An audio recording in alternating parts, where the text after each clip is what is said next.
Hello and welcome into another episode of Six Rotations. I'm Daniel Gilman, he's Mick Haley, and Mick, before we get into all the action, as always, brought to you by SNA Sports, better equipment for a better game. We're 51 days, Mick, whether you're watching maybe 50 days away from the start of the NCAA volleyball tournament. Mick, as a coach, is that somewhere where you're saying, all right, we're gonna start to press the button now that the season is finally in the final stretch? Yeah, as a coach, you look at it, or at least I used to look at it more in terms of the months and taking those months and putting them into 4-year or 4-week kinds of short-term focuses and that sort of thing. But yeah, 51 days, not very long. So you don't want to scare people, but I'd rather say how many weeks, And Oh, I cannot wait. We've got another fantastic episode for you. Big upsets over the weekend. A lot out on the West Coast. We learned a lot in our Best of the West segment. Also, at the end of our show, Mick and I, so happy to share this interview with you we had with Logan Eggleston. Coming up, Baylor, Texas this weekend, the big matchup. And Logan, who is maybe one of the brightest smiles and personalities around, and she went in depth towards her background and getting into volleyball. And so you'll have that at the end of the episode. Also, we're now a week removed from that top 10 committee ranking that we talked about last week. yeah. What did the coaches do? Maybe adjusting their polls. We'll get in on the head-to-head matchups on looking at that. But Mick, we want to tell you guys about something that we've all but confirmed now, and that's coming up in December. Mick and I will be in Omaha, bringing to you a live episode of Six Rotations from the Final Four, from the convention, Fan Fest and all. So if you got an opportunity to get out to Omaha for the Final Four, Mick, tell everyone about what kind of experience the Final Four is. It'll be my first time. Well, there's just so many things going on. First of all, if you sign up for the convention, the AVCA convention that goes with the Final Four, there are things to do every hour of every day starting Tuesday evening. Wednesday all day, Thursday, you even can go in and see all of the sponsors of volleyball equipment, see the new devices that they've come out with, and see a whole lot of presentations by different coaches from all over the country. We do the Fan Fest, which is a special preview for all the fans that want to get there early, want to do all the special things, and we meet with them before the matches. We harass them a little bit to get them all fired up. But basically, we bring in coaches and interview the coaches, interview anybody that's available to talk, and we have a great time. It's volleyball every day, starting Tuesday night all the way through Saturday night's championship. Yeah, Thursday is going to be our first day. That'll be a fun time. And then, of course, the Final Four at night. So make sure to grab your plane tickets, or a lot of you out in the Midwest, you love your sport. So I know you're going to be out there. Cannot wait to be ingratiated with the volleyball community come December 14, 15, 16, 17. That's going to be a great week. Let's jump into it, though, Mick, because we've got our new coaches poll. And I think you're going to see some familiarities between the new top 10 and the committee's top 10 a week ago. So let's look at it now. Of course, the top 4 have stayed pat. Texas swept through TCU and Texas Tech. Louisville got Houston, BC out of the way. San Diego, Nebraska, still that big difference in the committee's opinions and the coaches because they've got USD 3. What'd you think of Nebraska here? They looked pretty comfortable against Michigan State and Michigan.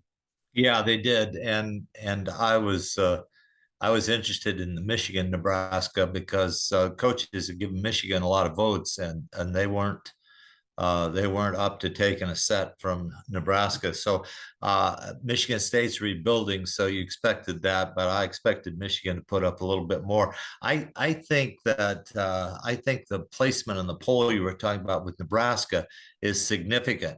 If you put San Diego third, then they're going to be matched off against Louisville. If you put Nebraska third, Nebraska's matched against Louisville, and San Diego's matched against the number 1 team, Texas. So it's significant, not just the teams in the top 10, but where the committee puts them in order, because they fall on the bracket. They're eventually going to meet each other, and the idea is to get the best 4 teams into the Final Four. And then, not to brush over the top 2, but I think we're going to learn a lot more about Texas in this upcoming weekend, facing Baylor on the road.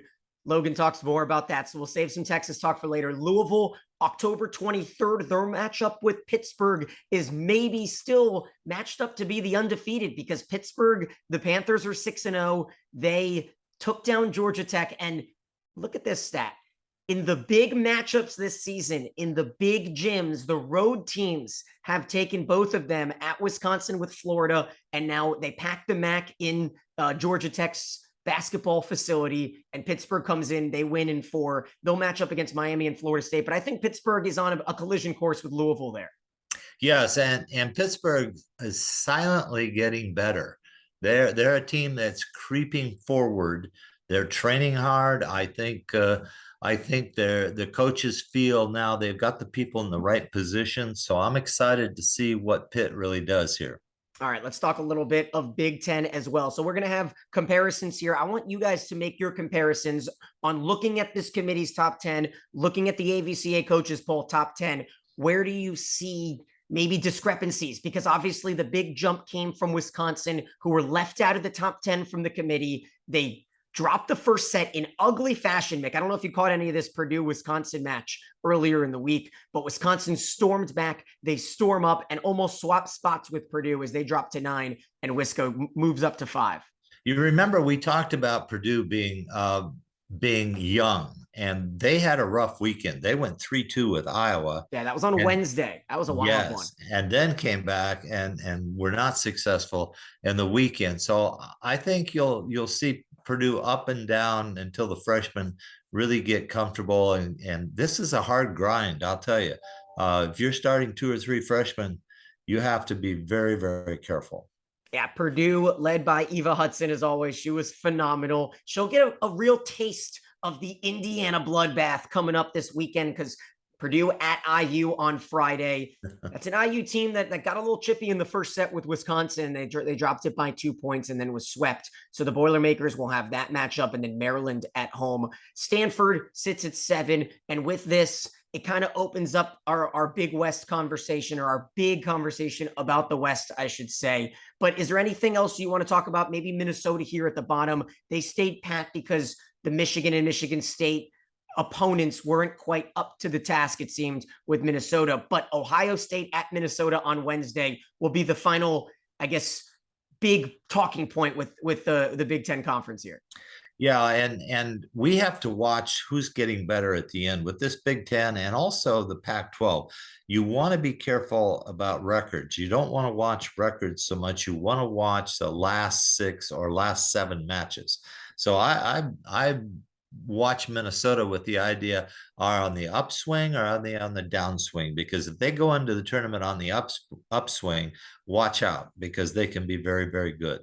I think Ohio State's in that same boat, right? Because Pedraza had the gritty finish, and Powell had a great block touch late in the 5-set win over Penn State. Then Northwestern took the first set against Ohio State. They had to come from behind. It was tight late. And OSU at Minnesota will be a big one, as of course will Penn State and Nebraska on Friday. Those are a couple we're looking forward to. But taking a look at the rest of the poll here, this is when the West Coast really starts to blossom, because you can see Washington, they survived a late one with Oregon. Them two are pitted at 15 and 17. Pepperdine's been quiet. They'll face the big test of BYU and San Diego again at the end of the year. But these West Coast teams, where do you kind of see them laying out? Where would you rank them here in the teens?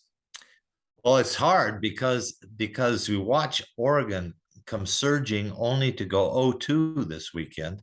And that match with Washington could have gone either way. The young freshman for Oregon on the left side is really, really a talent, and yet she's a freshman. And so, she's the one that hit match point out of bounds in that 5th set. And yet she had 26 or 27 kills. I mean, think about that for a freshman, 27 kills in a 5-game match. You're really contributing. So that's hard. You think Stanford's really good there. You got USD. All right. So I have USD over Stanford. Stanford's inconsistent right now. Yeah. They're another team that could get good at the end. USD is going to be the same. So the question is, can they get better? They have played at a pretty high level. Now they're just kind of plateauing. So I have USD. I have Stanford. I have a sneaky one coming up there.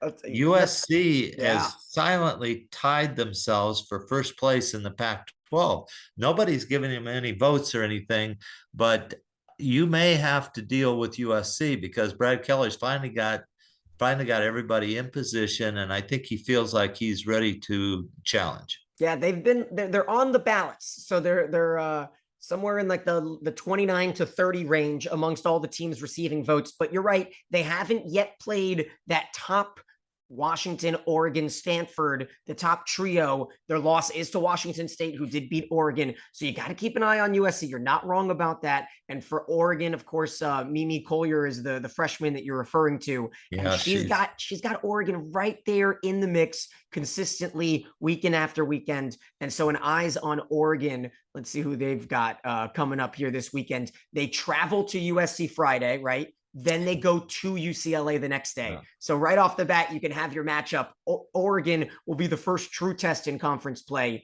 for USC. Oregon can't go 0-3 or 0-4 this weekend. They have to come out 2-0, I think, if they're going to go forward. So this is really significant in the Pac-12. Okay, let's take a look at some of these non-majors out here in the teens, because the situation with with Marquette and with Creighton continues to just lull there. Marquette 16, Creighton 21, and everyone's been waiting. Finally, this Friday, we'll get Marquette, we'll get Creighton in Omaha at 7:30 Eastern time. That's going to be a battle. That's always the Big East battle. They play twice. This is the first time, and they usually just beat each other up. So I expect Creighton to fill that gym and be pretty rowdy. All right, and then some of the big headlines here, right? UCF undefeated no more. Auburn undefeated no more. Auburn does not find their way into our top 25. Unfortunately, it felt like one more weekend of them getting through, and they probably could have gotten into the top 25, but the lack of strength of schedule kind of hurt them there. But how about UCF? They're at 24. There's a tie, right? It's not 24 and 25 this weekend. It's a tie. Michigan and UCF, both 24, both suffered losses. Houston at 26. Head to head feels like you got to give it to Houston. I think Houston's in there instead of Michigan. Honestly, I think Big Ten coaches are voting Michigan in that could be more than Michigan's earning their way in. I'd like to see Michigan earn their way in. I'd feel good about voting for Michigan if they beat it up on some people. Yep, Houston beat them in 4. That was a big one. Yeah. Also, we didn't mention Creighton got a little bit of a scare in Storrs, Connecticut last weekend, but they survived it. They stay undefeated. I want to ask you, Mick, when you come into the plateau that you just mentioned, right? You were talking about it for San Diego. They're just beating teams 3-0. Right? Pepperdine's in the same kind of plateau, and maybe Rice and Western Kentucky, until they play each other, will also feel that emotion. When you were in a conference, I'm sure one of the years that you were coaching, it was a down conference. How do you convince your team to get through that plateau? Well, we tried to handicap ourselves. What we did is we'd either put a developing player in with the top group and try to work her in and make everybody else have to play harder and higher to give that person a chance to really get free and use the skills that she had. We would do that. We would do several different things in practice, but we would change the routine, and actually we would put ourselves not on easy street because we knew we were going to win, but we would make it challenging and make the players work hard so we could develop our team. And that would be the base of the team. Now, that's how we did it. Other people do it differently, I'm sure. But I think the error is just beating them and getting out of town. There we go. Well, I will say for Rice, I forgot about the big one that we're going to talk about on Wednesday. You can get over Baylor and not have to worry about a plateau with a huge non-conference interstate battle. That's Wednesday. So a fun Wednesday night coming up with Ohio State, Minnesota. Texas will also have a matchup with Kansas State on Wednesday. And so that's kind of our bigger ones. Last one we didn't talk about, SEC. And so with the SEC, Kentucky beats Arkansas, Florida beats LSU, and then who else? Fill in the rest of the SEC in your opinion. Boy, I don't know. You got LSU playing well, you got Arkansas playing well, but they don't continue to win. There's nobody in Auburn. Auburn's playing well, but hasn't played the big guys yet. So we need to see what Auburn does with Kentucky, with Florida. I just don't know about the SEC. And even Kentucky seems to be, on the ropes a little bit. Right. They play 3-2 matches and win. You've got Florida that just seems to go into cruise control. But I was going to say I wanted to hand it to Baylor in the Big 12 for accepting a match in the middle of their season against another team that's an RPI builder for both teams. So I wish more teams would do what Baylor's doing. If you have a week where you only have one match, you try to schedule somebody in those other conferences that is one or two, and just really give them a chance, and help yourself also. Yeah, we need some more of those, and I think we will get them here as the season wrinkles out. There's a couple more that we can talk about moving forward. You mentioned Arkansas; they are the team picked 27th, and then Towson 28th. Towson is at 27, and for the Tigers, they survived. They had some one little scare against Delaware, but beat them with a couple of wins. They're sitting there continuing to bite at the chomp and hope to be voted by enough coaches to jump in. And also a big congratulations to Raynell Jones, who has been around for a long time, one of the more likable blockers in the Big Ten and around the country in terms of her personality as well. And she became the Terps all-time block holder this past weekend, which, yes, she's one of those names you're like, she's been there for 7 years. Not quite, but she's been doing a fantastic job for a team that just continues to get themselves in trouble. Watching a little Maryland action the last weekend, but they'll take on Purdue on the road this weekend. Let's talk, Mick, about what's going to move forward here, because as we round up things in this episode, what would you say? I want to talk Nebraska because they're the last Big Ten undefeated team. Do you think they run into any trouble this weekend with Penn State? I think Nebraska is going to run into trouble sometime here. They're kind of on cruise control also at a higher level than some of the teams. But when they get like this in the Big Ten, that's when you start to see upsets. So I would be very careful about Penn State. They're a good blocking team.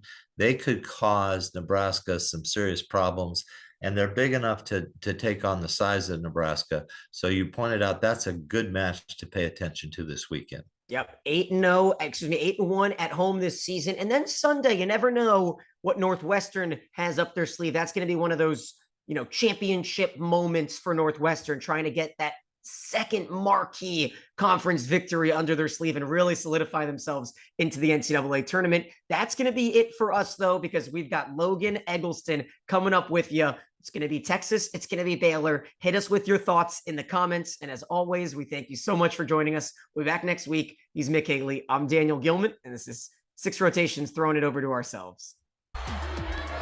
So happy to be joined now by the back-to-back first-team All-American down in Austin. It's Logan Eggleston. Logan, thank you so much for joining us. How you doing? Good. Thank you guys so much for having me. I'm super excited. Yeah, I would say that of all the players that fans have clamored for us to talk to in our year and a half doing it, you're up at the top of the list. And hearing from different players about your personality and about the way that you may look on TV compared to how you are behind the scenes, kind of tell us a little bit more about that. Explore into what Logan is like on a Tuesday afternoon, or we're chatting here on a Friday morning compared to obviously a Friday night during the action. Yeah, I mean, biggest thing about me personality-wise is I always love being busy. So when I'm not playing volleyball, I'm always doing something else. I'm involved in like a lot of organizations on campus, just have a lot of projects I like doing. Always have a Zoom call to be on, or some kind of phone call. So this is very fitting for me to have a Zoom call on a Friday morning. But yeah, I just like to be involved in a lot of things. So people will definitely say I'm just a busy person, like to, keep my schedule booked as much as possible. And I think that's just, I like keeping my volleyball stuff on the court and then like having a kind of fun, lively life outside of that as well. So yeah, that's kind of me outside of volleyball. Well, you grew up just outside of Nashville in Brentwood. Were you a volleyball watcher growing up? Were you in a, were your parents kind of like knowledgeable on the circuit, as you would say? A lot of these, up and coming volleyball players have to deal with maybe parents that aren't on every minute of the volleyball magazine and the volleyball forums and all of that. Yeah, no, my life was kind of completely opposite of that. My parents were super big into basketball. So I grew up playing basketball. My dad was my coach for a long time. And then it kind of got to the awkward winter part of the year where basketball was over and it wasn't time for spring basketball yet. So my parents were like, you need to get out of the house. Like, let's sign you up for volleyball. So I signed up one year, and my parents knew nothing about volleyball, which I'm kind of thankful for because I just kind of got to have fun with it. And I like instantly loved it. I met some of my best friends that I ended up playing with from like 4th grade until seniors in high school, which was super awesome. Still keep in contact with them. But yeah, it was just kind of like a side hustle for me to start. And then it just kind of became like my love. I just loved how much of a team sport it was and how much you had to depend on other people to, win points and make things happen. So I loved it. Had so many great experiences, and that's kind of where my love for volleyball came from. Very grateful my parents don't know too much about it because they weren't able to be too hard on me and they were just there cheering me on. So yeah, it was a fun experience growing up. That's got to be so nice too. And I want to ask you this. We're going to air this the week of the Baylor match. So kind of leading up to a big one like that, it's got to be a little different without, Yaciana on the other side. And we talked to her last year specifically about the UT against Baylor. But what does it mean to the volleyball program there? And I guess to you specifically, now that you've done it so many times in a row, just seeing the Bears on your schedule this week. Yes, Baylor is probably our most exciting game in the Big 12 every single year. They're a huge rival, so many talented players. We know they're going to obviously bring their A game against us every single time. So it's exciting. I think it's a game that we really look forward to. We try to take every single game, and treat it the same, just so we're not too high or too low. But definitely it's something that we look forward to. And I'm really excited to see how we compete this year. Go ahead, Mick. Mick's got all the X's and O's for you, Logan. Here we go. Well, I actually have a 3-part question, Logan. This is pretty good. So I've had a chance to watch you the last 3 years because I live in Austin. And so I come to the home games and I've watched your maturity and I watched you develop. It used to be you came in hard and went high and hard every time, except for the cut shot cross court. You got into liking that a lot. That was hit or miss sometimes. And so it looked like then you changed a little bit and you added a jam basically to your repertoire. I thought that broke your rhythm and I didn't like that addition too much. It seems like now though, you've gone away from that a little bit. And what I really think I see is that now you go up and you actually take what the defense gives you. And I thought that was so good a couple of weeks ago against the ranked team that you played because you didn't hit full power. You hit 3/4 speed into the areas that were open. And that looked to me like great maturity. So the questions are, one, am I correct on this a little bit? Two, what about the jam? Where did that come from? And why has that disappeared a little bit? And three, what would you tell young players in club right now trying to learn how to do this, how you've matured through this? Is that too much? No, great question. Great All job. right. All right. Funny that you hate the jam. A lot of people hate my jam, and we'll talk about that in a second. Yeah, I think you're totally right on the first part. I think I've definitely matured a lot as a player throughout my career, and I'm a lot more conscious of what the block and the defense are doing. I think early on in my career, I was just like trying to find seams and just trying to blast the ball as hard as I can, and it tended to work sometimes. So I was like very, very lucky and very grateful for that. But yeah, I think over my career, we've just tried to implement different tools that I can use to score every single week, every single year. So my toolbox has really grown a lot over the years, and I really think it's kind of made me a more complete hitter. So definitely think you're right on there. The jam has not gone away. I think teams are they're aware that I do it a lot more, so they're kind of ready. Their blockers are just trying to get their hands up to touch as much as possible. But whenever I see the opportunity, I still do try to jam it in there. But yeah, people have a problem with it. They think I'm throwing the ball, but personally, I always think I'm going in the direction of the ball, so I'm not really changing the direction of it. But I can see what they're saying. I'm very aggressive with it, so it does look like a throw sometimes, but no, I think it's a really great part of my toolkit. I can use it in so many different scenarios. And yeah, I think every player should try to implement that into their game. It's a really cool new tool. I see it a lot in international volleyball. I saw it a lot from Catherine Plummer when she played at Stanford. I think that was the tool that she used a lot. So I kind of wanted to implement that into my game, and now people don't really like it for me, but it's okay. And then the last part of your question is about club players. I think if I could go back and tell myself when I was younger and playing club what I should work on as an attacker, it's to find ways to score off speed, like you mentioned. During club, I got lucky again. I had a lot of open seams a lot, and I could just kind of crush the ball and get open over blocks. But as I've grown, I've learned that being able to cut a ball on the line and, tool blocks and tip and roll and kind of put it in different positions is what kind of sets you apart as an attacker. So that's what I would tell club players today, is just to try to grow your game and grow your toolbox as much as possible and really have lots of options of ways to score, and not just, kind of one terminal option that does work sometimes, but not all the time. And not be afraid of the block, right? Yes, the block is your friend. I've learned that. I used to be, I'd see a block in front of me, I was like, oh no, what do I do? But I've really learned that using the block is probably the easiest thing to do as a pin attacker. It's your friend. You can use it in so many different ways. So definitely, yes, the block is your friend. Great. Thank you, Logan. Okay, well, you talking about jam, and I wanted to ask one question about food. So I figured this is the perfect time, because if you talk about Nashville, got to think about the best breakfast spots, right? Loveless Cafe, different things. Is there one spot, whether it's breakfast or lunch, barbecue, whatever, whenever you go and visit home, that you've got to hit in Tennessee?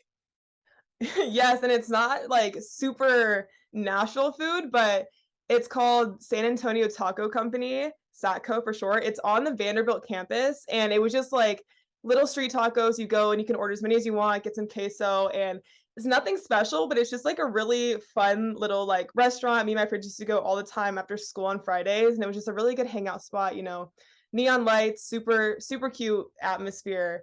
And we kind of felt cool because it was like on a college campus. So we're like, yeah, like we're in college already. But yeah, really good spot. I highly recommend, and I always go back there. It's like usually the first stop every single time I get picked up from the airport. And then you leave Texas, and then you go to a place called San Antonio Exactly. Taco. You can't take the Texas. Once I'm in Texas, you can't take the Texas out of me. So I have to go back. Plus Vanderbilt adding volleyball. That's so Yeah. big because it's obviously a hotbed for volleyball. So maybe they could start to promote that. Logan Eggleston's favorite spot here. So come play volleyball here. But I wanted to ask you It would have about. sold it for me, honestly. It would have sold it for me. I want to ask you about Tennessee volleyball specifically, right? Growing up, seeing the talent. And I mean, I've been broadcasting it for 4 or 5 years now. It feels like every team has at least 3 players that are from the area and constantly promoting more volleyball in the area. And obviously with Lipscomb and Tori Dilfer's rise and her bringing more attention to the area as well. Where do you feel, in your experience of volleyball action, where do you feel like some of the bigger spots are around the country? I'm curious your opinion. Texas is a big one for sure.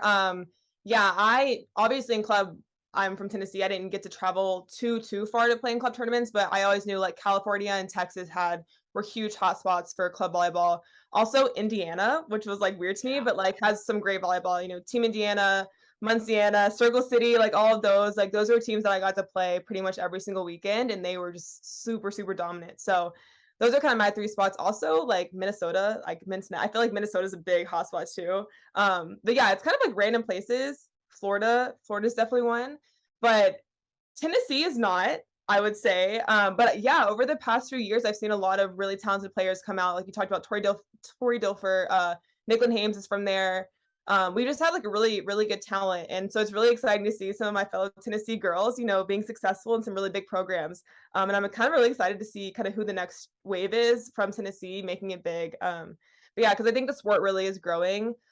There's so many girls that are playing now in my area and just like wanting to get into it and, always asking me questions about how to get to the next level. So it's really exciting to see. And I'm just excited to see it continue to grow, especially with Vanderbilt volleyball. I think that'll be another huge step in growing volleyball in Middle Tennessee. So I'm super excited. Not to mention Texas in the SEC coming up, ... right? We don't know when. And before I throw over to Mick, I might get you in a little bit of trouble here, but I want to hear your comparisons between Austin barbecue and then the Brentwood Nashville style barbecue, because I think Nashville barbecue is undefeated, but of course going down to Texas is a whole nother animal. I agree. I think there's a lot of options in Austin. Obviously, there's so many spots you can hit, but I think Nashville definitely takes the crown on that one. You can't go. It's just classic. That's what one of the things Nashville is known for. So you can't take it from them. But I think Austin's done a really good job, really catching up. But they haven't gotten us yet.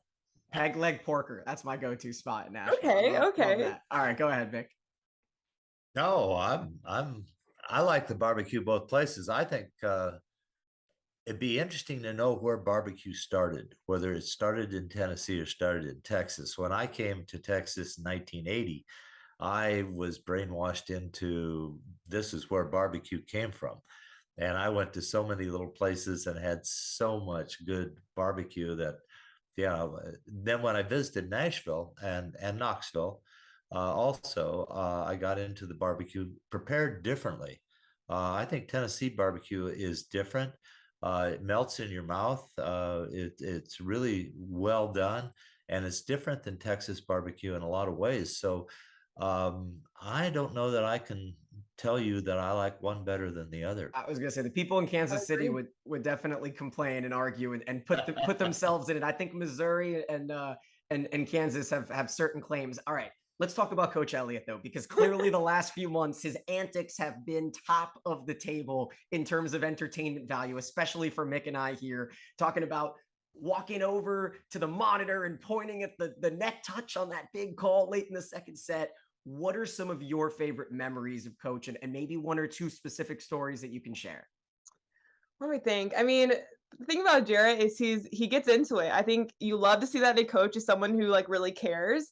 So like looking over at him in games and seeing him just like waving his arms and trying to get the crowd involved is hilarious, but also it like actually really helps and it really pumps everybody up. So I do appreciate the way that he kind of like shows his emotions and like really gets into it and really cares about us. And yes, he does get a little upset with the refs sometimes. But again, it's passion. It's showing that he's like riding for his team and like just, really supporting us. So I really appreciate it. I would say my favorite memory with Jarrett. So back in my sophomore year, I had a little fall during a game. I kind of face planted. It wasn't the greatest. Busted my lip open, busted my chin open. And first of all, he has the video on his phone, like ready to show anybody at any time. He has it in slow motion. He has like a GIF of it just going over and over and over again. Like hits his favorite video ever. And like whenever we meet a new person and I'm with him, like he has to show the video. So like, that's just great. But I just remember this conversation we had the next day. So my sophomore year, I was kind of like finally winning my spot as a sixth rotation player. And one of the things we always talked about is like my defensive mentality. And that's how that was going to set me apart and kind of keep me on the court. So it was a ball that got like tipped off the block and then like went really, really far behind me. So I was just running it down and like dove for it and just forgot to catch myself with my other hand. And so it face planted, busted my lip open. But I remember after the game, he was like, why did you make that move? Like, did you really think you were going to get it up? And I was like, Jarrett, if I didn't go for that ball, you were going to take me out. So I had to go. And he was like, yeah, you're right. So I was like, yeah, so it's your fault. And he was like, I guess so. And we just kind of like left it at that. And that's kind of how the conversation went. It was just kind of like, yeah, I would have taken you out. And I was like, yeah. So that we kind of came to this understanding and we're all good now. Face is good, got stitches, all good. He has the video. So we're both better for it in the end. That's I have a question. Why does your coach come from the caboose always to the engine? He sits in the caboose of the train and he always shoots up to the engine of the train.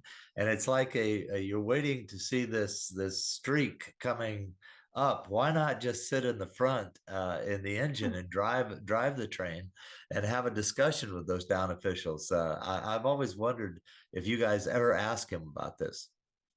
I think he wants to, try to keep his emotions in as much as possible. So he tries to hide himself back a little bit. I think it's a good system. I appreciate him knowing his, what he brings and like what he can do. So I think letting, Eric and David deal with the down refs sometimes is the best decision. And I'm glad. I think they have a great system working out. But yeah, he'll still make some comments here and there to the bench, which is good. He keeps us engaged. It's like a buffer zone. Exactly. He has to walk a long way, so he really has to think about what he's saying for sure. But no, it's all in good taste. He's just riding for us. He's on our team, which is good. And then one more question for you. And we talked a little bit with Morgan Hentz last season about the post-college, either it's a rise or it's a bit of an emotional drop off. And there's so many emotions that go with it. And she went overseas and then she came back to try to play in AU and all, of course, Kevin Durant giving money, and there's all this stuff moving towards American volleyball. What's the mindset for someone like you that have seen the change in the last 3 years? You know that you've got the potential, you know that you have the talent. Where are you thinking in terms of after this season? Yeah, I mean, I think, like you said, there's so many opportunities that are going to arise in America, overseas over the next few years for me. So I'm really excited to see, you know, what opportunities I get. But I think for me, I want to go and experience volleyball at the highest level. I think that's just really important for my career to experience high level volleyball to start off, just so I can learn what I need to get better at and how I need to grow to then compete at that level. So obviously, like I want to look at some overseas options, but I also know that, you know, there's options in America too. So my options are open. I don't have anything obviously solidified yet, but I've talked to a lot of players that are playing overseas and heard so many different experiences. So I'm just really looking forward to seeing kind of what the next step is for me. But again, just trying to learn as much as I can in the next few years as like a young player going in, and just trying to build myself up to be the best player I possibly can. Well, we cannot wait to follow the ride. Thank you so much. This was such a fun time. Awesome. Thank you guys so much for having me. Absolutely. For Logan Eggleston, Mick Haley, I'm Daniel Gilman. This is Six Rotations.